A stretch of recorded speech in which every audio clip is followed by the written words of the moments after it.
They said she died at 18. The casket was sealed. The service was closed. But 13 years later, I was walking through a Saturday market in downtown Portland when I saw her. She was older, thinner hair tucked into a braid folding sunflowers into paper wrap like it was any other morning. And when she turned, I swear just for a second, she looked straight at me.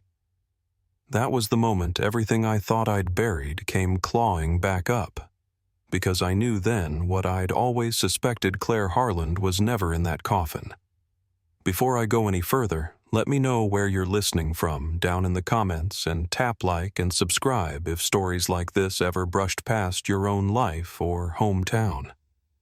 Every click helps pull another forgotten name back into the light. My name's Sarah Whitlow.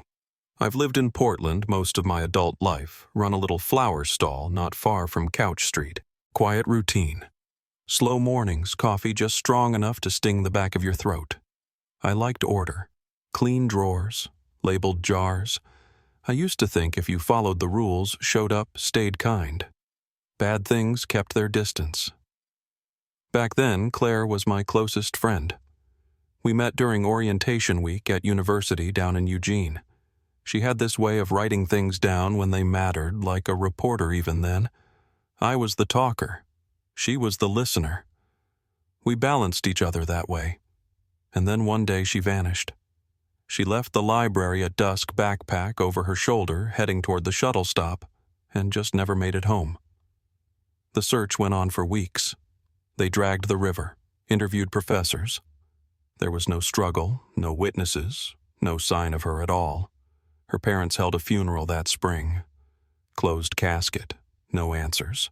I stood under a shared umbrella with her mother while rain soaked through our shoes. People said it was a car accident, or that she ran. But I never believed that. Not fully. Because there were things, small things. Her diary was missing. Her shoes were still at her dorm. And that last voicemail she left me, it didn't sound like goodbye. Over time, life filled in the space where she used to be. I got older, got steadier. Kept a few of her habits labeled my storage bins, listened to jazz in the mornings. Grief turns into background noise if you let it. But that morning in October, I felt something shift before I even saw her. The air was thick cold from the river, but the cinnamon steam from the kettle corn still clung to the tents. Leaves stuck to the concrete like pressed flowers. I walked past the same soap vendor I always do, and that's when I saw the bouquet, wrapped in brown paper, sunflowers. It was the way her hand tucked the stems, the way her braid slid forward over her shoulder. My breath hitched. I called out her name, Claire. She didn't look back, but someone else did. A man in a dark jacket stepped out from behind a booth. "Don't follow her," he said. "If you care about her, don't say her name again." I stood there stunned, watching the green jacket slip down the alley behind the vendor stalls. A bouquet sat abandoned on a crate. A tag tied with twine dated marked with one word, Layla. I picked it up, tucked it into my pocket, and I realized I'd just stepped into something far deeper than a chance sighting, something that was never meant to be found. He told me 10 minutes. Food carts on Couch Street. That's where I'd find him. I didn't argue, didn't press. I just nodded and slipped the tag into my pocket fingers, already starting to tremble. I walked the next blocks half on autopilot, half listening for footsteps I couldn't see. By the time I reached the corner near the carts, the sky was pressing low and gray, the wind picking up just enough to lift paper wrappers from the trash bins. The sidewalk smelled like fried dough and old oil. People were out, but not many. Most faces blurred past me, but I kept checking, just in case she was still nearby. He was already there when I arrived.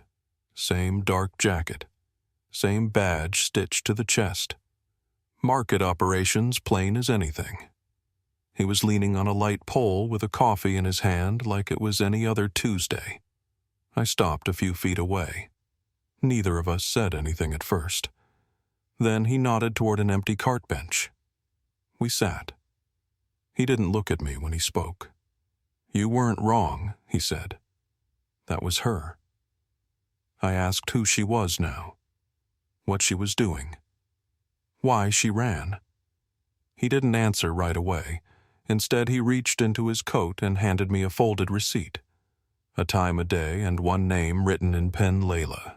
That's what she gives the vendor. Saturdays mostly. Cash only. Same bouquet every time. I read it twice before tucking it into my bag. He took a long sip from his cup. "You want to help her?" he asked.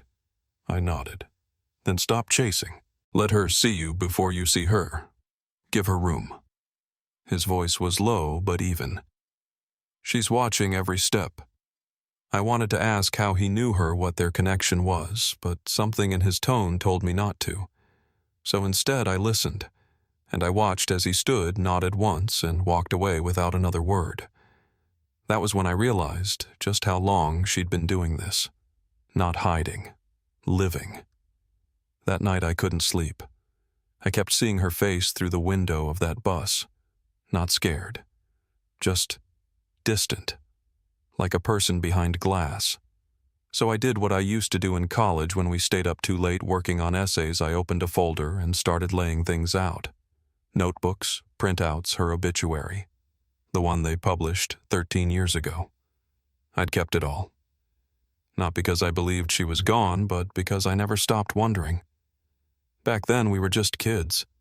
She'd started journaling for a media ethics class. I remember teasing her about how seriously she took it. But Claire was always good at paying attention to what most people missed. She noticed silences, shifts, eyes that didn't match smiles. I think that's what scared people most about her. She never looked away when things got uncomfortable.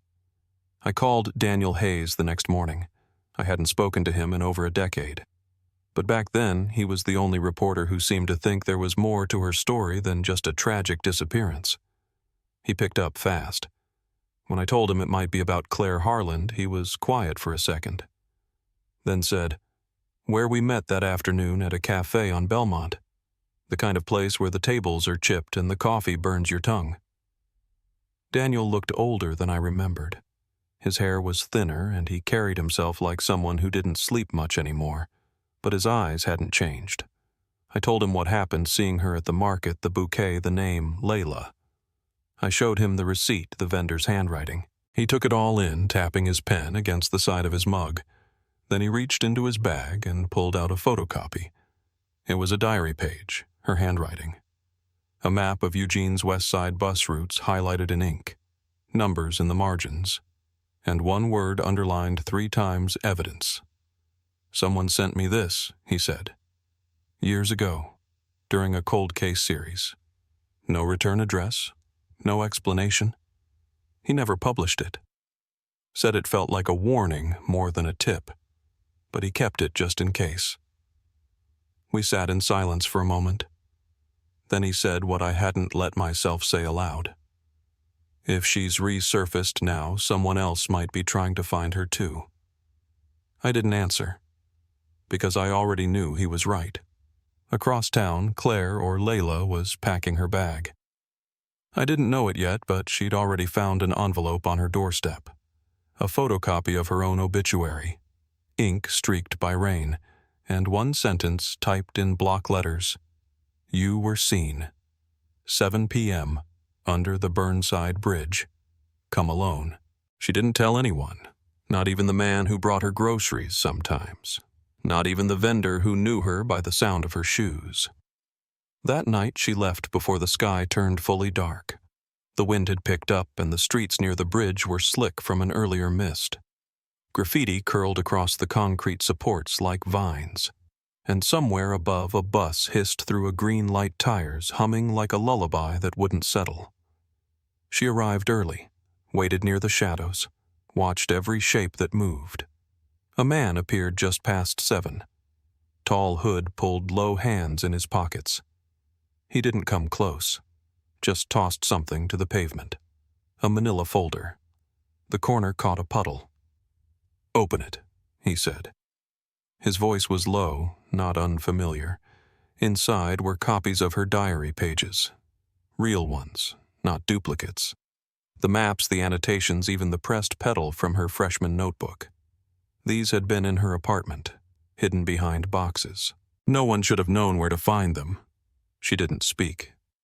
He said, "You were right to leave, but running doesn't erase debts."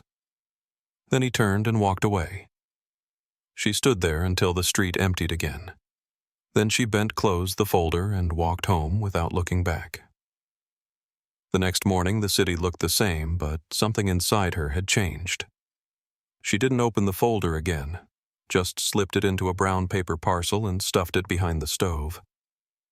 It wasn't safe, but nowhere felt safe now. She boiled water, tied her braid, wrote one sentence in a new journal. Truth isn't lighter after time. It just sinks slower.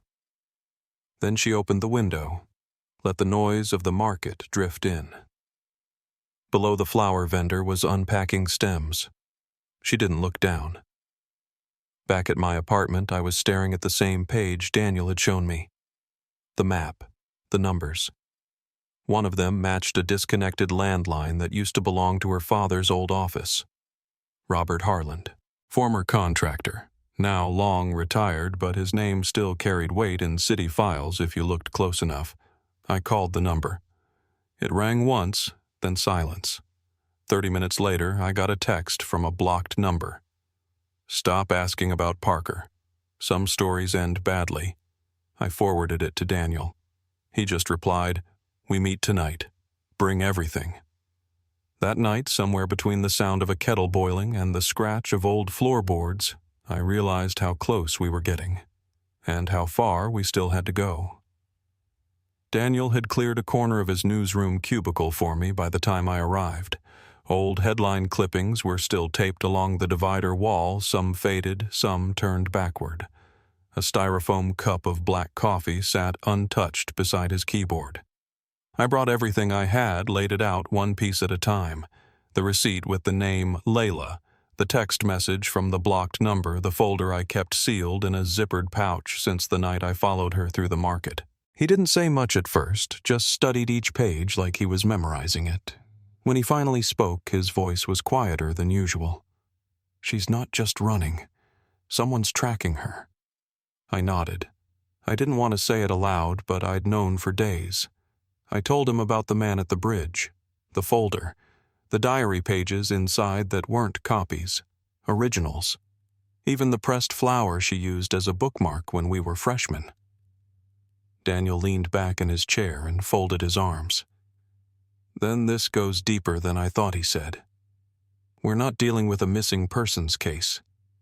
This is someone who made herself disappear, and someone else who's trying to pull her back into the open." That night, I couldn't stop thinking about what he said. My kitchen table stayed cluttered with paper notes, pins, receipts, and scans. I didn't sleep. I kept hearing her name in my head the way it sounded when I'd shouted it at the market. I remember thinking I was the first one to say it out loud in years, and maybe that was all it took. I started noticing little things after that. Flyers on street corners with missing pets, but the writing looked altered. One of them had "Claire come home" scrawled under the photo of a tabby cat. Another time, someone slipped a receipt across the counter at Powell's with an address circled in red. 10th Avenue, between a nail salon and a boarded-up antique store. No name, no explanation, just a gesture, like a message was waiting. I ignored it at first, but later that night when I walked past the address, there was nothing obvious. Just a bench facing the window of a closed pharmacy. A woman sat there for a while with her hood up staring at the glass, and when I passed by again an hour later, she was gone. A single sunflower petal was left on the bench. Daniel and I met again the following week, this time outside the archives building. He had something new, another page torn from a different section of her diary. He wouldn't tell me how he got it, only that it had come in a manila envelope with no return address. The handwriting matched.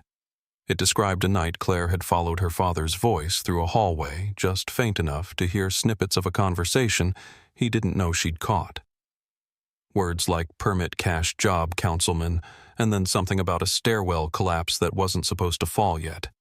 She'd written all of it down. That's when I realized what she'd meant all those years ago when she said journalism wasn't just about stories, it was about proving what everyone else overlooked. The truth wasn't always loud.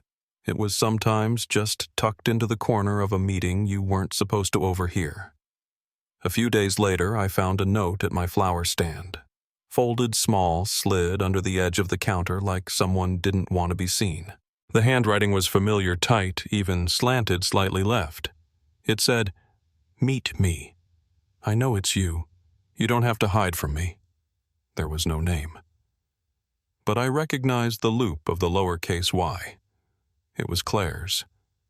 I didn't know if she meant it as comfort or warning. I burned the note in an old saucepan behind the shop just in case someone was watching. The smell lingered too long. I couldn't bring myself to go home that night, so I stayed with a friend and didn't explain why. Meanwhile, Daniel started digging into the name Robert Harland again. Her father. His old construction firm had filed for bankruptcy years ago, but Daniel found inconsistencies in the timeline permits that were issued under his name after the closure and properties that were flipped fast and quiet. A storage facility, a warehouse by the river, all cleared under his former credentials, rubber-stamped by city inspectors who'd since retired. One of them, a man named Marcus Bell, showed up in a clipped article Daniel kept in his folder. Bell had resigned the same year Claire vanished. No public reason, just walked away. Daniel tracked him to a small house in Milwaukee and left a note in the mailbox. We didn't hear anything for 2 days. Then a voicemail came through on Daniel's burner phone. "Meet me where she left the pedal. Noon. No tape recorders." That was it. I went alone. Daniel didn't argue, but he waited in the next block just in case. Marcus was already seated when I got there. Plaincoat soft-spoken, looked more like a retired science teacher than anything else. He didn't ask my name, just nodded once and started talking. 13 years ago, he said, I signed off on a structure that should have been condemned. A stairwell collapsed 3 weeks later. A teenager died. My signature was on the report, but I never inspected the site. He looked straight ahead, not at me. That was when I started noticing things. How fast paperwork moved when certain people needed it to. How Robert Harland's name still carried weight even when his company didn't exist anymore. He paused. Then I started seeing her. At the clinic. At the city building. A girl with a notebook. She didn't belong to any firm or agency, but she asked questions like someone who did. When the disappearance hit the news, I remembered her braid, her shoes, the way she pressed flowers between pages. I stayed quiet. He pulled something from his coat, a tape recorder held together with duct tape and a rubber band. This is a backup of a backup. It's not clean, but it's enough to make someone talk. He didn't explain where it came from, just placed it on the bench and stood. If she wants to find me, she knows how. But tell her to move fast. Eyes don't stay shut for long in this city. That night, back at my apartment, I played the tape. It crackled. Then a man's voice came through, older, cautious. She heard too much. Then a second voice lower. "Make it look like the river." The tape skipped, then ended. I rewound it twice. Same phrase, same pause. Claire hadn't just run because she was afraid. She'd run because she knew. Because someone somewhere had already decided she wouldn't survive what she'd heard. I turned off the player and stared at the ceiling for a long time, listening to the silence between the walls. I don't know what I expected to hear, but I knew it wouldn't stay quiet much longer. There's a silence that lives in certain apartments. Not quiet, but the kind of stillness that feels like it's holding its breath. Claire sat in hers, that small studio above the laundromat, staring at the oven door. Behind it, pushed past a row of boxed tea and a chipped jar of rice, was the manila folder. the one filled with her own handwriting pages she hadn't seen since she was 18. She hadn't opened it again. Didn't need to. She knew what it held. She knew how it got there, and she knew that it meant someone had already been inside. That night she didn't cook, just boiled water and watched the steam rise through the single-pane window.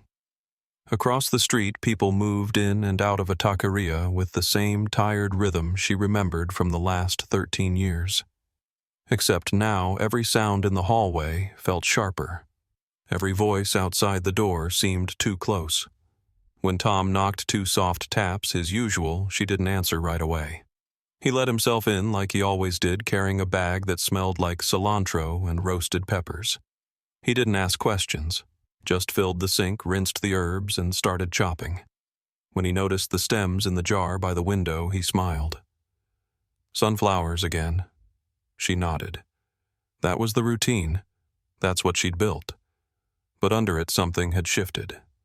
The walls still looked the same, but they didn't feel the same.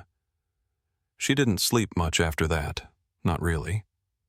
Every knock in the hall made her sit up. Every creak in the floorboards had her reaching for her shoes. She took the bus early the next morning, head down, jacket zipped. Portland was waking up slow, wet sidewalks, fog clinging to power lines, steam rising from carts that hadn't opened yet. At Powell's, she walked through the aisles like she always did, steady and casual. True crime section. Second shelf. That's where it was waiting. An envelope tucked behind a worn paperback, her name written in black ink. Inside, a photo of her father shaking hands with someone she recognized from a news story. A councilman who'd resigned years ago, bribery permit fraud. Something about a warehouse near the river. On the back of the photo, 5 words. Your father didn't act alone. That was the moment Claire understood. The manila folder hadn't been a threat. It was bait. Someone was leaving a trail. The question was whether they were trying to help her, or trying to pull her back into view. She folded the photo, slipped it between pages of an old poetry book, and walked straight out without looking back. Back in her apartment, she checked the cupboard again. The diary pages were untouched. She counted them by feel, not by sight. The pressed petal was still inside the first one, curled at the edge. Her fingers brushed it, and for a moment, she saw her younger self, shoulders squared. Pen clenched too tight, writing faster than she could think. Names, amounts, voices through the wall. That night had never left her. The way the light spilled under the study door, the sound of her father's voice, followed by one she didn't know. She'd written everything down. Then packed a bag, took the back stairs, disappeared before sunrise. She'd told herself it was freedom, but it had always been flight. Meanwhile, I was seeing her in everything. A shape on a bus, a woman tying her hair in the reflection of a shop window. I didn't trust it anymore. Daniel called late one night. He traced the warehouse in the photo, an address listed in city records under a subsidiary that no longer existed. Same place that had been red flagged for demolition a decade ago, but the order was quietly reversed 2 weeks later. The permits were signed by Marcus Bell.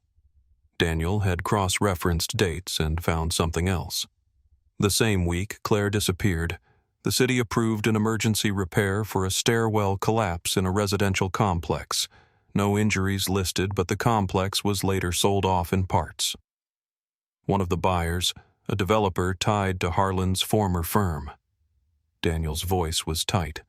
We're not looking at just one bad permit. We're looking at a pattern that goes back years. I asked what it meant. He said, it means she didn't just run from a man. She ran from a machine. Tom didn't know any of this. He just saw the way her hands shook when she tried to light the stove, saw how she double-checked the lock 3 times. That night he brought over soup and didn't ask questions. Just sat with her. Told a story about a customer who tipped him in Canadian coins and left behind a Polaroid of a rooster. She laughed briefly. When he stood to rinse the dishes, he reached to close the oven door. She stopped him, hand on his wrist, too fast, too firm. He looked at her. What is it you're not telling me? She didn't answer. Later, after he left, she sat alone in the kitchen, the city pressing in from all sides. She knew she couldn't keep the pieces buried much longer. I went back to the cart where it all started. Same block, same coffee. I stood near the edge, letting the steam from the grill blur the view. That's when I saw him again. Marcus. He didn't walk up, just nodded once from across the lot. I followed. He led me to a bench near the bus stop, same as before. Slid a recorder across the bench. This one might be clearer, he said. Or it might be the end of both of us. I asked if he'd spoken to anyone else. He shook his head. Not directly, but someone's leaving breadcrumbs. I didn't leave the photo. I didn't leave the note at Powell's. I asked who did. He just said, "Not all ghosts want to stay gone." That night, Claire went back to the bridge. Same place, same hour. She didn't carry the folder this time. Just the tape she'd found earlier. She waited. A man in a gray hoodie stepped out of the shadows. No words.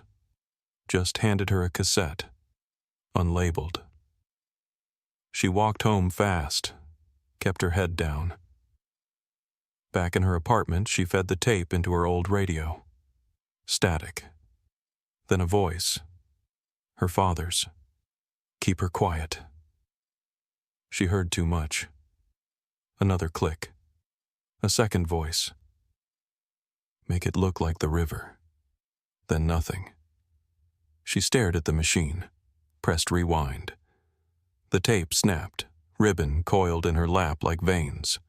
On the rug beside her, another sunflower petal. One she hadn't placed. That was the night she understood fully. This wasn't just about her. It never had been. And someone was pulling her name back into the light whether she was ready or not. She kept the broken tape on the counter like a bruise she didn't want to cover. The ribbon still clung to the plastic reel split where it had snapped mid-sentence. No label, no explanation, just her father's voice etched into a handful of seconds. Keep her quiet. She heard too much.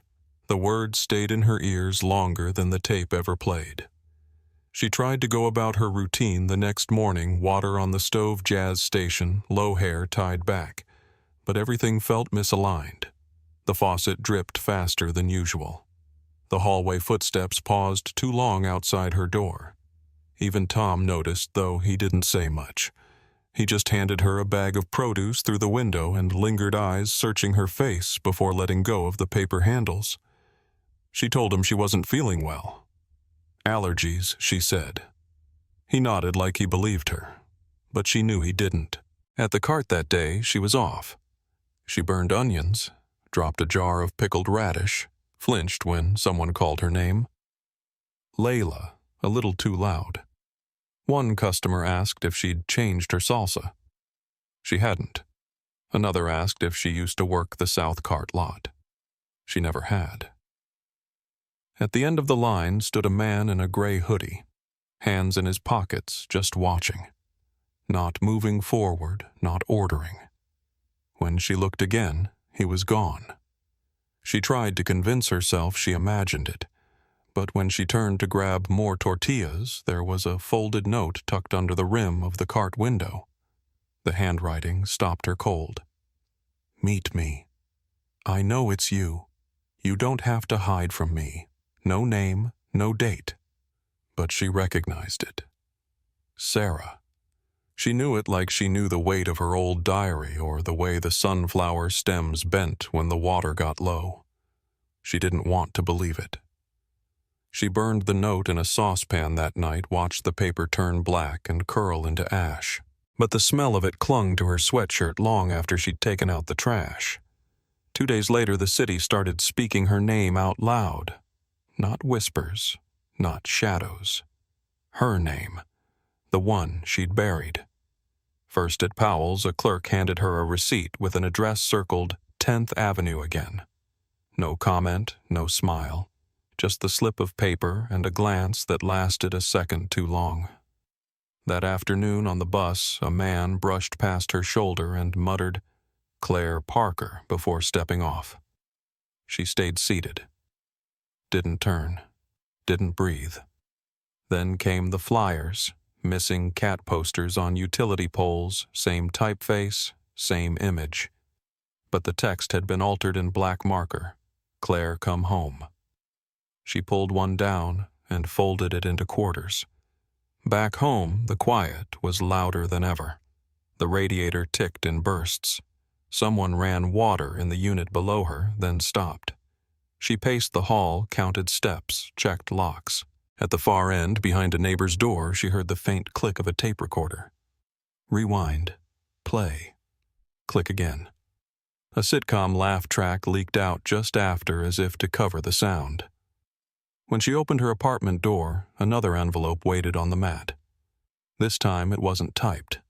A single Polaroid inside her behind the food cart mid-turn, taken that same morning. On the back block letters again. She knows too. Across the city, I was at my kitchen table, surrounded by copies of old police reports, printouts from newspaper archives, and the obituary I'd folded so many times it had started to tear at the creases. I'd circled everything that never added up. Accident, closed case, family declines comment. I knew now that it had been a script. One written by people who wanted a body but didn't need proof. Daniel had told me once that visibility was dangerous, that noticing was sometimes worse than knowing.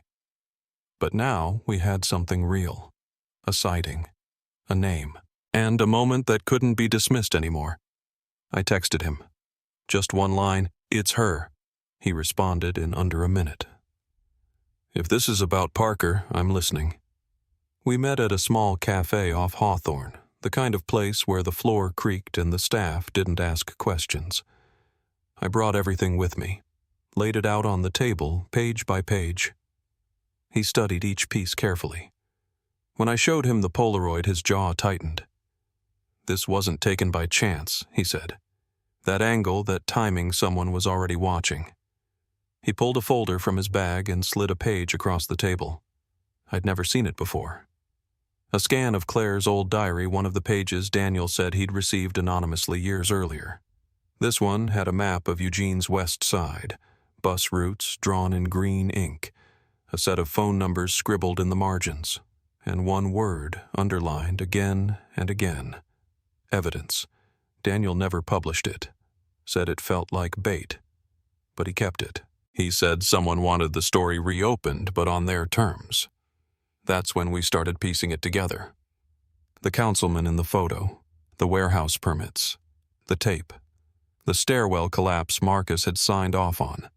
Each detail alone meant nothing. But together, they told us what Claire had seen and why she disappeared.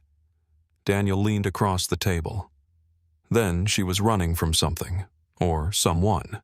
And if she's resurfacing now, it's because whatever she was hiding from is back. I didn't answer right away. I couldn't, because I'd known it deep down since I saw her at the market. She didn't run to disappear. She ran to survive.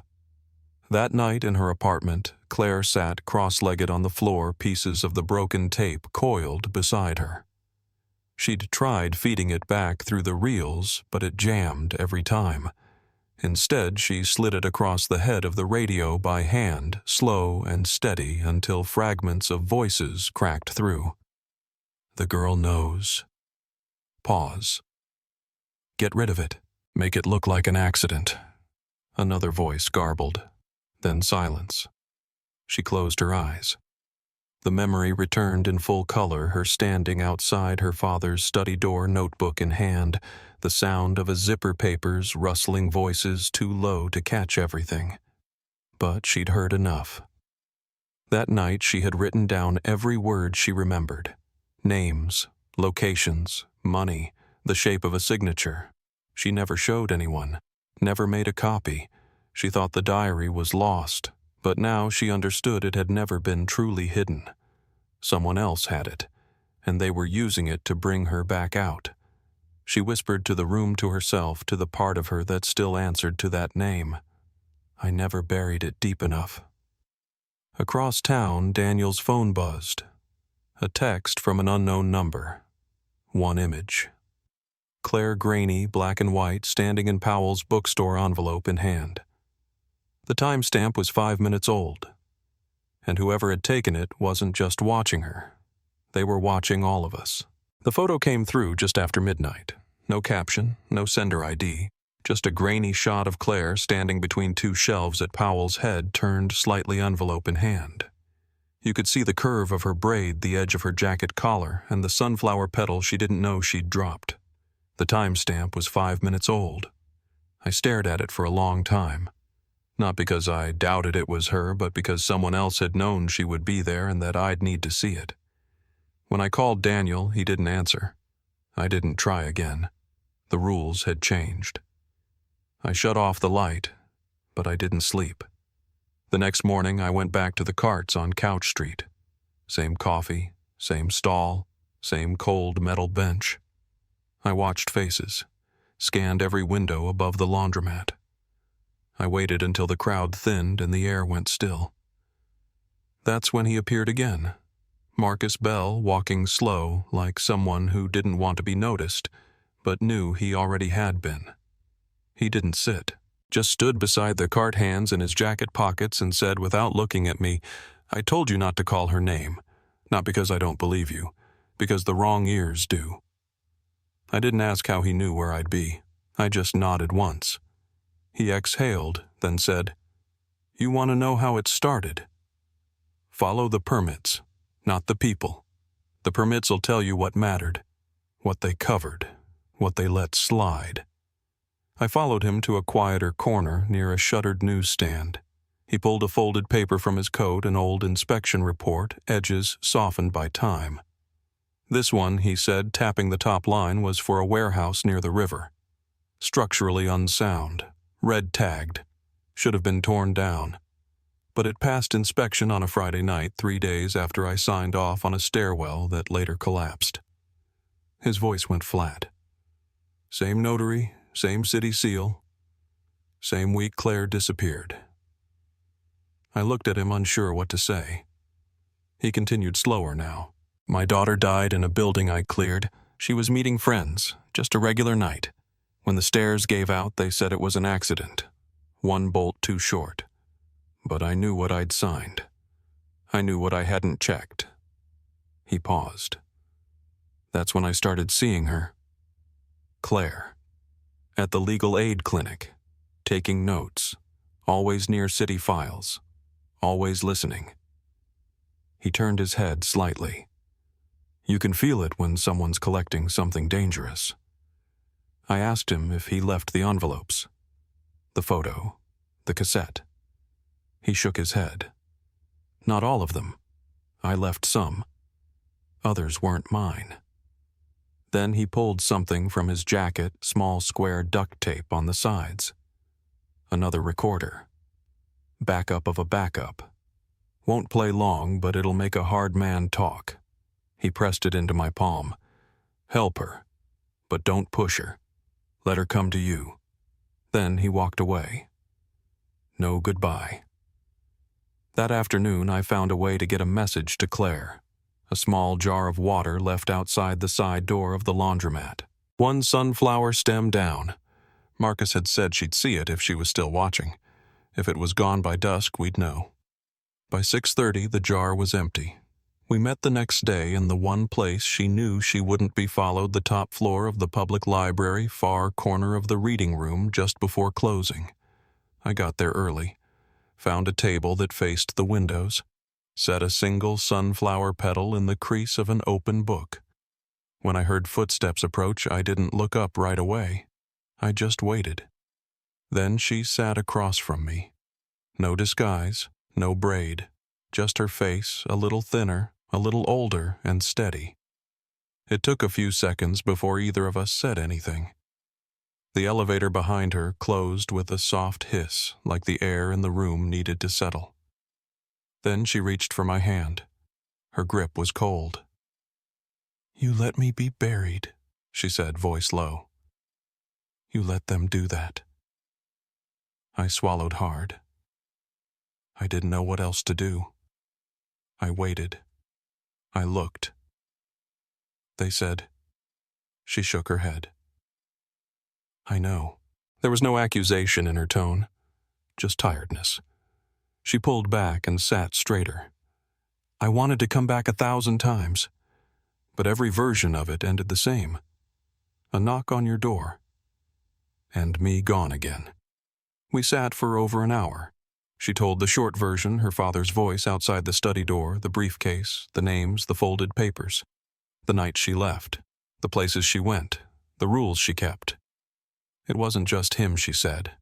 It was the whole pattern, the permits, the jobs that didn't line up, the same initials on every backdated approval, and when I started writing it down, someone saw.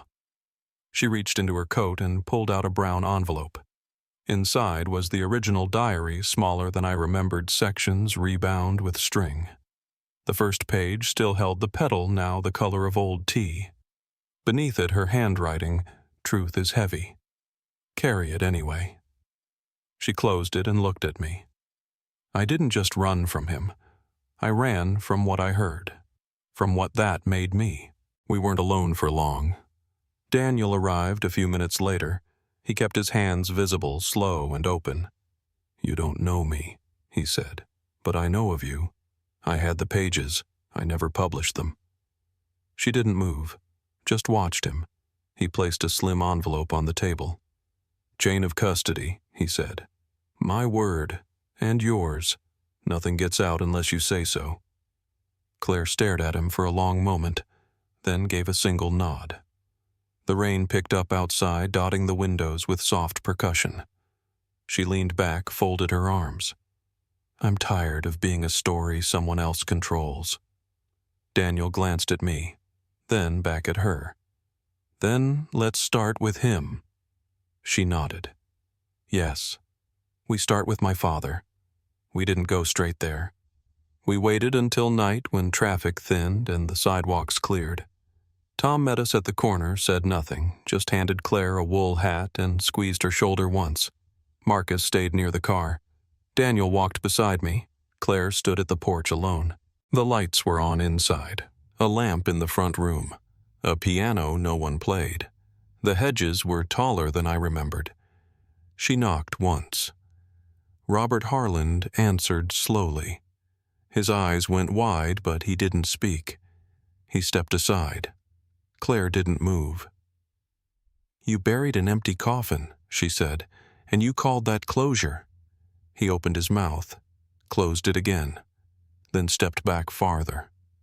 Come in, he said. We did, all of us, but no one sat. The house was clean in that deliberate way, nothing out of place. The carpet vacuumed in neat rows. A clock ticked too loud on the mantel. Daniel clicked the recorder. A red light blinked. Claire asked once flat and direct, Do you want to tell the truth, or do you want us to tell it for you? He sat then, shoulders low, mouth tight. He looked at her, then at me, then at the floor. And when he finally spoke, it wasn't defense, it wasn't denial. It was names, and a key. A small brass one set on the table with a soft metallic chime. He didn't even try to stop us. Just said Unit 117, Willamette Storage. Then sat back like something had finally let go inside him. Claire didn't cry. She just took the key and walked out. We drove in silence. Rain on the windshield, yellow streetlights passing like beacons. At the edge of the lot, we found the unit. Door rolled open with a low grind. Inside a banker's box. No lock, no label, just a sunflower sticker peeling at the corner. Claire opened it slowly. Ledger books, cassettes, photocopies, and at the very bottom her original diary. Intact, untouched. But there was one more envelope. No writing, just a photograph inside. Grainy flash. Claire and me sitting at the library. A petal on the page between us. On the back, publish and she pays. Behind us, a light went out in the corridor. And then another. The silence that followed wasn't empty. It was waiting. The lights down the hallway kept dropping one by one like the building was trying to forget we were there. I stepped back, blocking Claire instinctively, though she didn't move. She just tightened her grip on the diary pressed against her chest. Daniel was already scanning the corridor with his phone flashlight, the red record light still blinking on the audio. Marcus moved ahead first, voice low and steady. "Stay behind me." He didn't pull anything out. No weapon, just the beam of light cutting through dust and metal. Somewhere down the line of units we heard the quiet scrape of a shoe. Nothing fast, just retreating, purposeful. The kind of step someone makes when they've left exactly what they wanted to leave and now they're done. We followed the sound all the way to the outer lot, but it was empty. Rain had started again soft enough to sound like static. No cars, no footprints. Just the quiet hum of the overhead lights and the back of my throat going dry. Whoever had left that photo of us, Claire and me, sitting at the library pedal between us, they hadn't just found her. They'd followed her, close enough to take a shot through a window, close enough to know where we'd meet, close enough to leave a warning that felt too specific to ignore. We didn't speak until we were back in the car.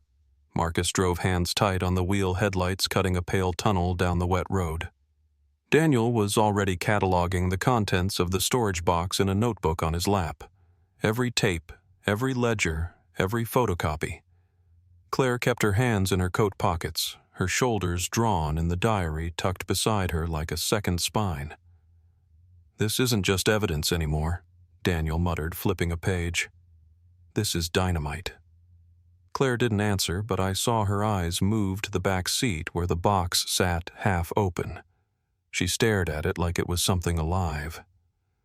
Back at my place, we laid everything out in silence. The cassette tapes had handwritten labels, initials, dates, meeting times. Some were blank. Others were marked with council agenda numbers I didn't recognize. The ledgers were worse. Rows of transactions in 2 columns, amounts, addresses, codes. I recognized the name of the warehouse near the river. I recognized the date of the stairwell collapse. And at the bottom of one page, barely legible in faded ink, SPT-13, cleared through quiet claws. None of us knew what that meant. Claire did. "Sealed permit transfer," she said. Section 13 of the review clause. It lets a project slide through if it's transferred mid-process. No additional inspection. Just a signature. Marcus looked at her. That clause was only ever supposed to be used for emergencies. She shook her head. They used it when they wanted it off the books. Daniel photographed every page, then sealed them in envelopes, labeled them by date, and slid them into a lockbox he kept at the station. One set would stay with him. One with me. One with Claire. If something happens to one of us, he said the rest know where to go. He didn't say the rest of the sentence. He didn't have to. Tom came by the next morning to check in. He didn't ask for details, just helped Claire move her things into my place for a few nights. Said it made more sense now that everyone knew she was alive. That part wasn't entirely true. As far as the city was concerned, she was still gone. But people were starting to whisper. A girl matching her description had been spotted near Couch Street, someone said. The woman at Powell's had seen her twice. Even the food cart owner next to Tom's said he thought he saw her reflection in the window one morning. None of it made the news. Not yet. But we could feel it building, like pressure under glass. Daniel met with a contact at a local paper. Not a reporter. Someone who handled intake for public record leaks. The goal was simple.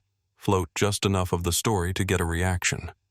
Not names, not photos, just language. A city contract scandal. A series of backdated permits.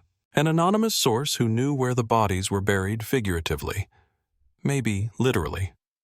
The article went live 3 days later. Quiet, tucked in the local section. But the phone calls started almost immediately. Daniel showed me the logs. One number called 3 times, never left a message. Another sent a single text. "Withdraw the story.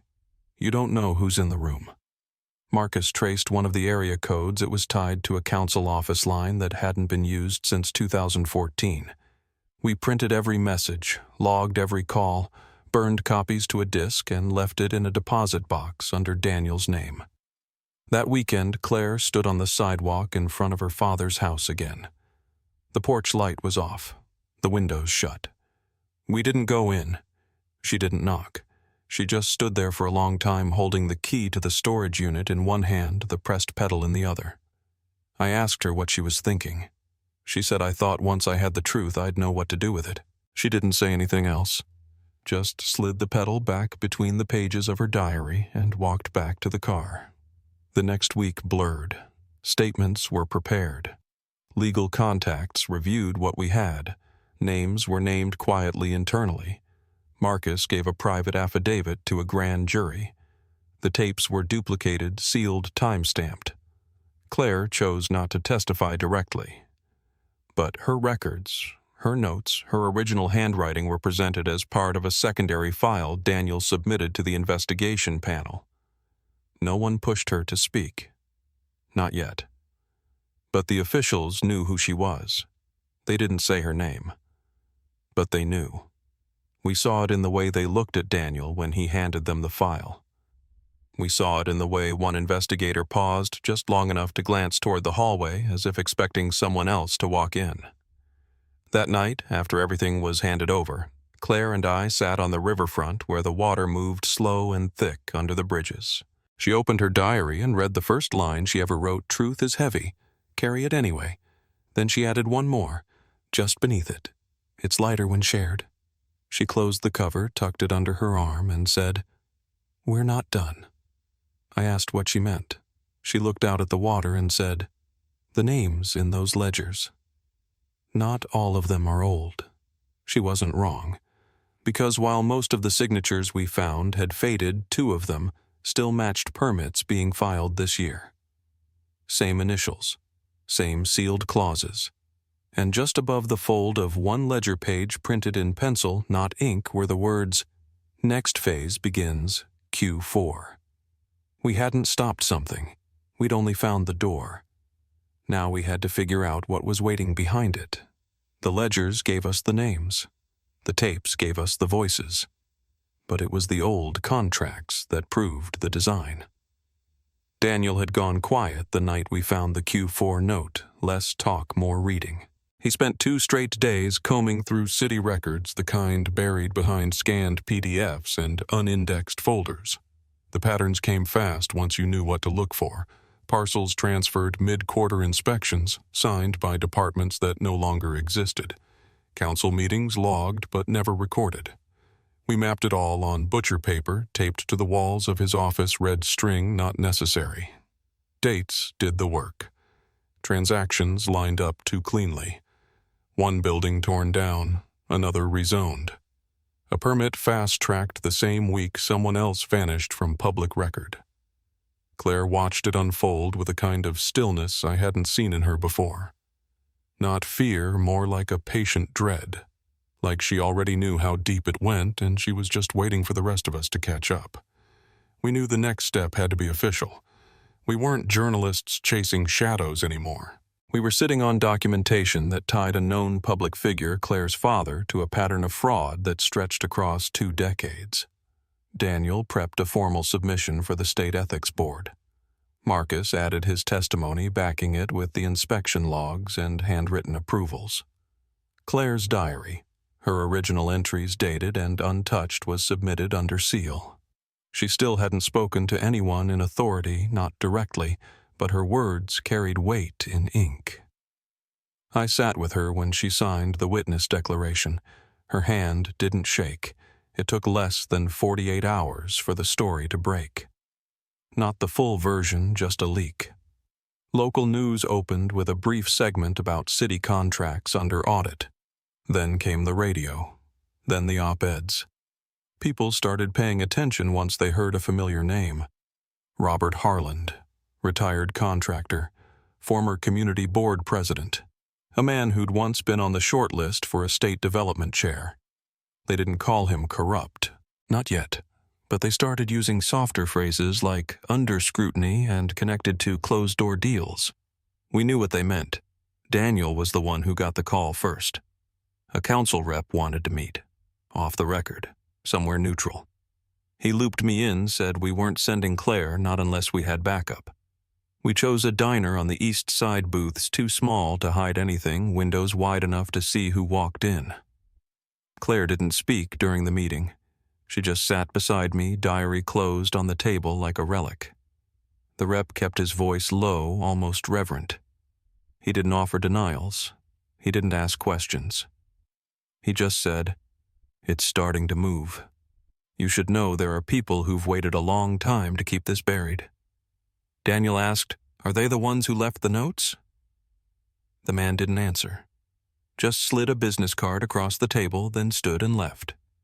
The back of the card had a single word in block letters. Recusal. Nothing else. That night I woke up to the sound of the buzzer. 2 sharp rings. I checked the clock. 2:11 a.m.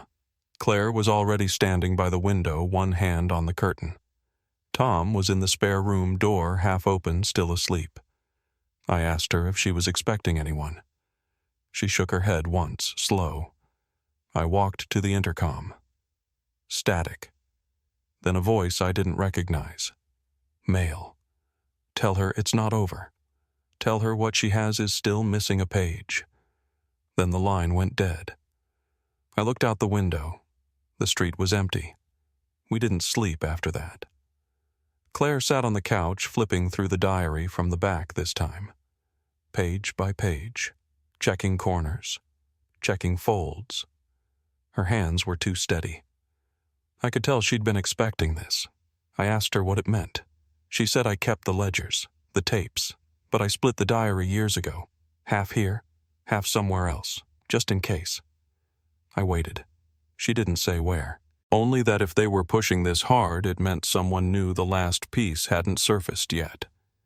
And whoever had followed her, whoever had been leaving photos, tapes, and threats, they wanted that missing section more than anything else.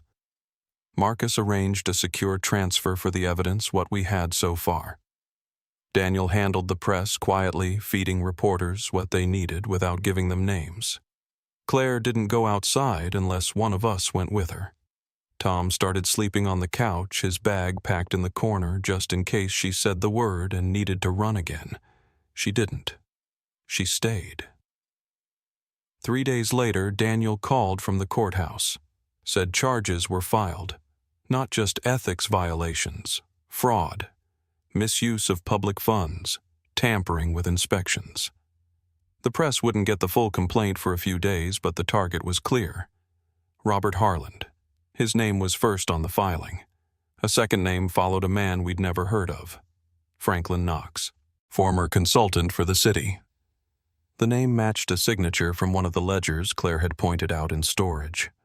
It was a name she'd written in the margin of a page back in 2009 next to a number and a date FK Bridge Collapse Review filed, then retracted. She remembered the story. A minor incident never made the news, but the permit had his name on it. Now it was coming back around. Claire sat in my kitchen the night the indictment went public. She didn't cry. She didn't speak for a long time, just kept running her thumb over the edge of the petal pressed into her diary. Daniel joined us around 9. He brought printouts, a full list of sealed depositions tied to the case. Her father's name was on nearly everyone. Daniel said, "They'll need you soon, not just as a source, as a witness." Claire nodded once. "I'll be there." Marcus texted a few hours later. "It's working. Don't stop now." Then a second message. "They're watching from the outside, but someone's watching from inside too." I asked him what he meant. He just replied with the time and place. Same storage unit, same box. He'd found something taped to the underside of the lid. A second key. No label. We met him there just after dawn. The rain had stopped, but the lot was still wet, the pavement slick and dark. Marcus stood beside the open unit flashlight already on. He didn't say anything, just pointed to the box.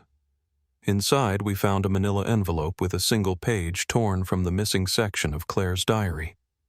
She read it out loud. It listed a series of meeting dates, locations, and a small line at the bottom. If anything happens, go to the river. The real file isn't paper. We looked at each other, then back at Claire. She folded the page and slipped it into her coat pocket. No one moved for a long time. The hallway outside the unit was quiet again. But this time, it didn't feel like silence. It felt like someone holding their breath, waiting.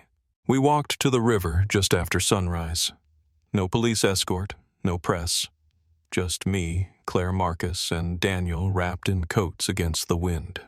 The address on the back of the torn diary page led us down a slope behind an old warehouse, one of the ones that had come up again and again in the contracts. We stepped over roots, and bits of rusted wire followed the path to a drainage culvert with a steel grate half broken from its hinges. Claire didn't hesitate. She crouched, reached in, and pulled out a plastic canister, the kind that used to hold blueprints. It was sealed with tape wrapped in plastic, marked with a date July 12th, 2009. She didn't open it right away, just held it in her lap like she needed to feel the weight of it first. Inside were photos, originals, uncropped. They matched the ones from the box from the tapes from her memory, but these had timestamps, signatures, and notes. There were maps marked with red ink schedules of off-the-books meetings and 3 typed pages detailing an agreement between Robert Harland and Franklin Knox to suppress a city audit in exchange for silent rezoning approval. No aliases, no cutouts, just names, plain and legible. Daniel drove the file straight to the state attorney's office. No press release this time. No meetings in diners. This was the evidence no one could spin. Within a week, Robert was taken into custody. Franklin followed days later. Charges included conspiracy, falsification of municipal documents, and unlawful enrichment.